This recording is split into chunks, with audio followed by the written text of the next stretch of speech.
हे भोलेनाथ जी, मेरी सहायता कीजिए, मेरी रक्षा कीजिए। क्या हुआ जयंता? मेरा शरीर चले जा रहा है। तुम इतने व्याकुल क्यों हो? हे भोलेनाथ जी, एक बार में भ्रमण करते हुए पंचवटी जा पहुंचा।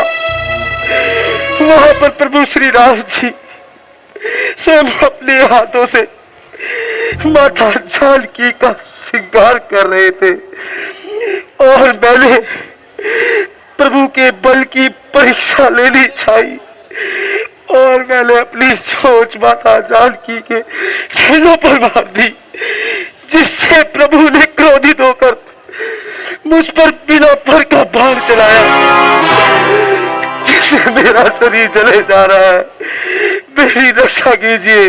अरे जयंता, मेरी सहायता कीजिए। ये तो तुमसे बड़ा ही अनिष्ट कार्य किया है। जा भाग जा यहाँ से। तेरी वजह से मेरी पूरी कैलाशपुरी जली जा रही है। जा भाग जा यहाँ से।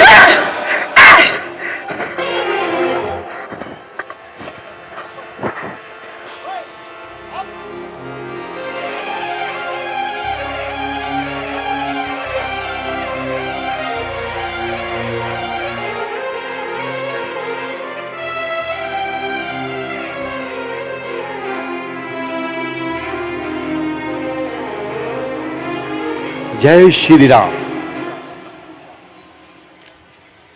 जयंता अपने जलते शरीर को लेकर कैलाश पर्वत पे जाता है, जहां वो भगवान शंकर से आग्रह करता है कि हे प्रभु, मुझसे भूल तो हुई है, कृपया कर इस भूल को समाप्त करने का कोई उपाय बताएं। तब भगवान शंकर कहते हैं कि जयंता, तूने अपने मूर्खता के अंदर जो कार्य किया है, तेरे इस कार्य का संताप केवल प्रभु श्री राम ही कर सकते हैं। अब तू मेरे कैलाश पर्वत से अति शीघ्र चला जा। तेरे कारण मेरा कैलाश पर्वत जलता जा रहा है। तब जयंता क्षमा मांगने के लिए प्रभु श्री राम के पास जाते हैं। तो चलिए आगे के दृश्य में चलते हैं। प्रभु श्री राम और माता जानकी के पास। माता जानकी जो जयंता के चोंच मारने के कारण बहुत ही पीड़ा को सहन कर रही हैं, वहीं प्रभु श्री राम बड़े ही सहज भाव से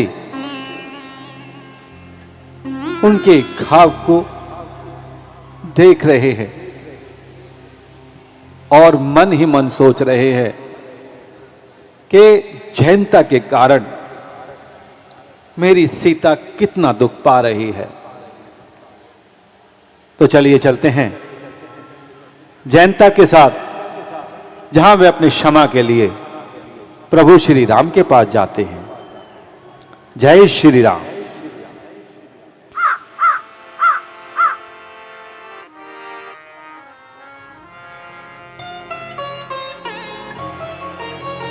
मैंने इसीलिए तुमसे कहा था कि तुम अयोध्या में ही रहो। ये बिहड़ वन तुम्हारे योग्य नहीं है सीते।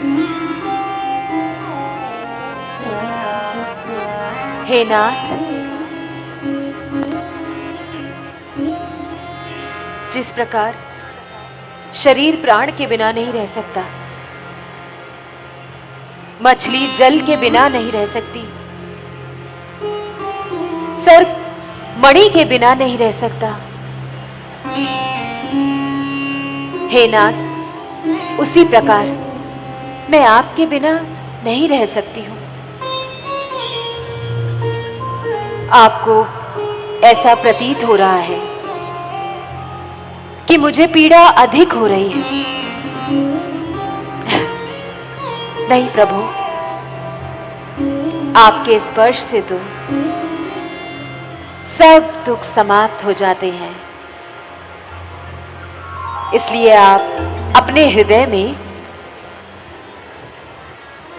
किसी भी प्रकार का कष्ट, संताप ना रखें।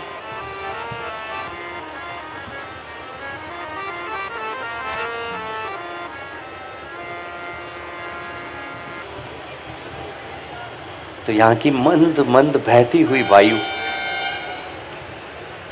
हमें अपनी ओर आकर्षित कर रही थी।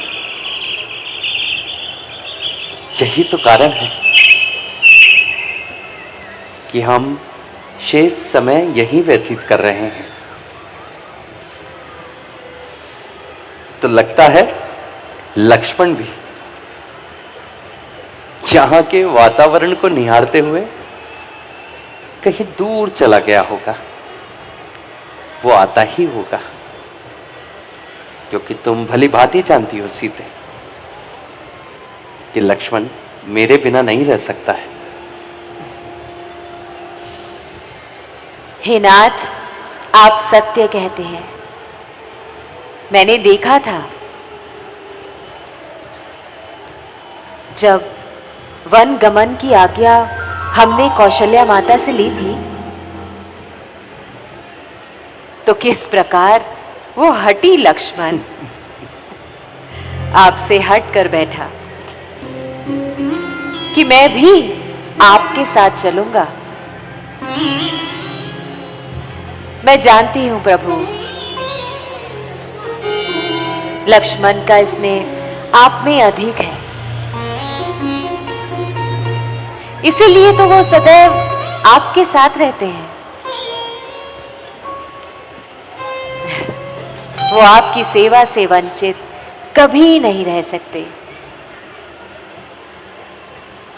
हे सीते, ये बात केवल लक्ष्मण की नहीं है। भरत, शत्रुघ्न, जानता बड़ी तीनों घायल ही मेरे अवस्था लिए में। एक समान है। अब पता है, कई बार ये तीनों मुझसे कहते हैं कि भ्रातृषि, हम आपकी परछाई हैं। सही कहा आपने। बड़ी घायल अवस्था में जाते हैं तुमने और रास्ते देखा में उन्हें था? नारद जी मिलते हैं, जो उन्हें बताते हैं कि हे जयंता, तुम प्रभु श्री राम के पास ही जाओ, वही तुम्हारी बात सुनेंगे।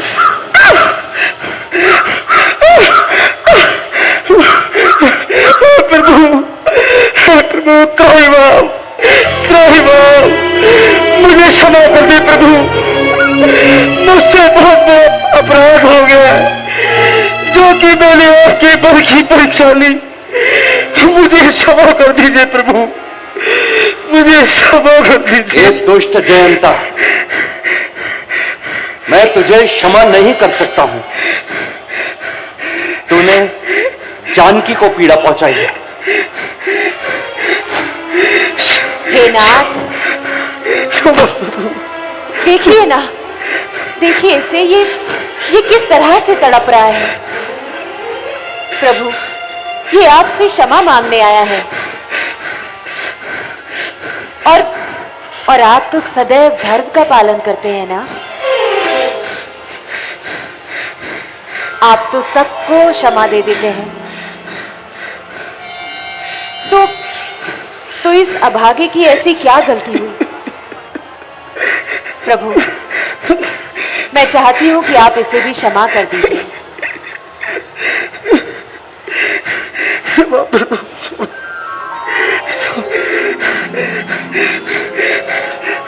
क्षमा प्रभु, क्षमा।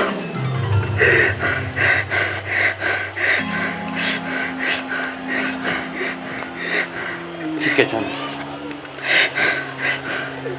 यदि तुम कहती हो तो मैं इसे क्षमा कर देता हूं, परंतु इसने आपको पीड़ा पहुंचाई है और इसे इसका दंड तो अवश्य मिलेगा।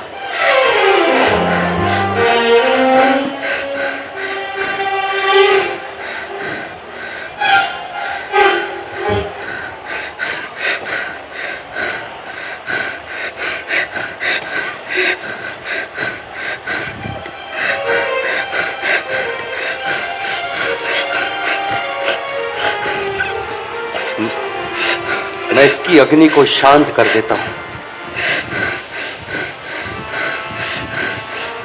परंतु दंड तुम्हें अवश्य मिलेगा। प्रभु मुझे सहज स्वीकार है। मुझे क्षमा करना जयंत, मैं तुम्हारी एक आंख फोड़ देता हूं।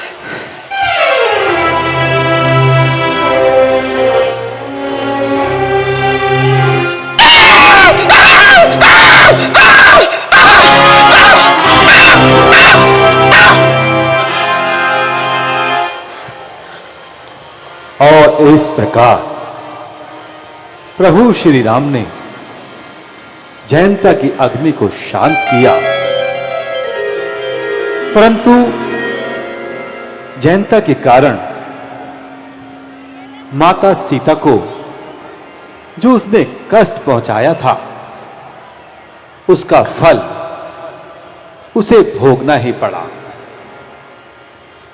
अतः भगवान श्री राम ने जयंता की एक आंख को फोड़ दिया।